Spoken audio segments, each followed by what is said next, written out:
it's Chloe and welcome to my rapid fire book review. If you're someone who likes to read or has been meaning to read more, listen up because I've got a lot of suggestions for you. Let's get into it. Best book to give as a gift is Hyperbole and a Half by Ali Broche. It is laugh out loud funny, and that means a lot coming from me because I'm a stand-up comedian. Best audio autobiographies, in my opinion, are Becoming by Michelle Obama. I'm a little late to the game on this, but if you haven't listened to it, it's worthwhile. Also, Hello Molly by Molly Shannon. She was an SNL cast member in the 90s. She's absolutely hilarious. Her autobiography was heartbreaking, hilarious, inspiring. Best written autobiography is Dreams from My Father by Barack Obama. So we have two Obamas on this list so far. Sorry, not sorry. I was stunned that this man wrote this book and then pursued a career in politics because he could have been a best-selling author. It's so well written, it's so thoughtful, it's so smart.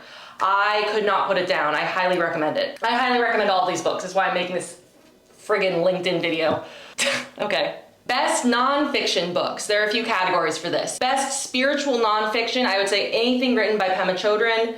When Things Fall Apart and The Places That Scare You are two of my favorites. Historical non-fiction, I would say, goes to The People's History of the United States of America by Howard Zinn. Another historical non-fiction that I highly recommend is called Wild Swans. It's by a woman named Zhang Cheng. It follows multiple generations of women through the 20th century as China went through periods of war and reforming. Spoiler alert, neither of these books are happy or light reads. They are heavy, they are sad, they are brutal. But it is important to study history. Lastly, an inspirational non-fiction book that I recommend is Big Magic by Elizabeth Gilbert. This book is all about jumping into something that scares you. It's about listening to your intuition. It's about forging an unconventional path.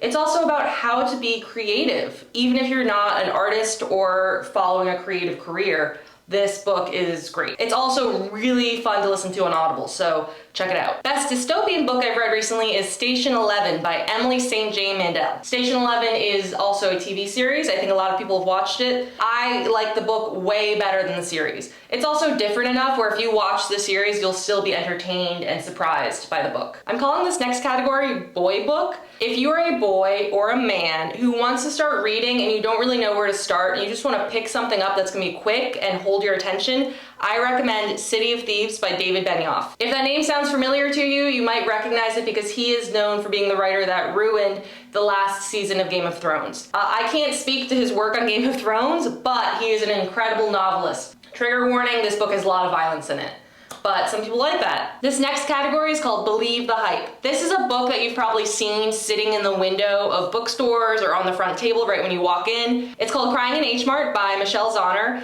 It is a memoir by a Korean American woman. It's largely about her relationship with her mother and their relationship with Korean culture through food. I loved it, could not put it down. Next category, Don't Believe the Hype, is The Seven Husbands of Evelyn Hugo by Taylor Jenkins Reid. If you're looking for something quick to read on the beach, check it out, but I lost interest in it pretty quickly and it's kind of racist. My podcast recommendation is Oprah's Masterclass. The premise of this podcast is that your life is a masterclass and every experience you have can teach you something. Each episode focuses on a different iconic, influential person, be it in politics or entertainment or business, and basically their journey throughout their life that got them to where they are today. It's really not an interview. It's not like back and forth. Oprah introduces them and then they just talk. I find this podcast so inspiring and insightful and soothing. I'm calling this next category Delicious Literature. These are books that are just like a frosted cupcake. Like the writing is so beautiful. First is the My Brilliant Friend series by Elena Ferrante. It also was made into a beautiful TV series on HBO. I would say read the book and then check out the series. I've gone through both of them twice. Also anything by Gretel Ehrlich. She's an author and an adventurist who pulls a lot of inspiration from her time working on ranches in Wyoming. I remember reading a small excerpt from one of her short stories when I was 14 years old. About 10 years later, I was like, who is that author? I need to find her. And I dove into finding this author from this one little quote that I remembered in my head, and I was not disappointed. Next category is Best Book Written by My Mom. That would be my mom's debut novel, Hatching Love. It's now available on Amazon. If this book personally doesn't interest you, don't worry. Just follow my mom. She's got more books coming, I can guarantee you that. And now for the TV portion of my book review.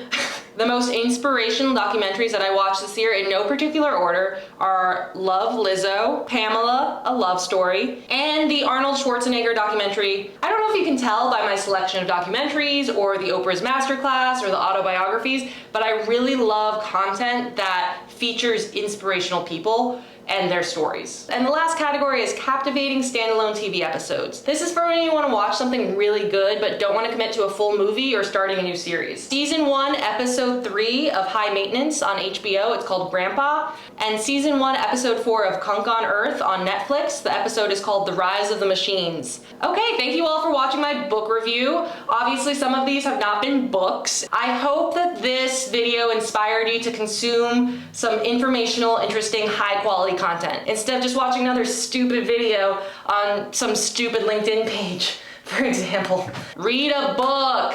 Peace.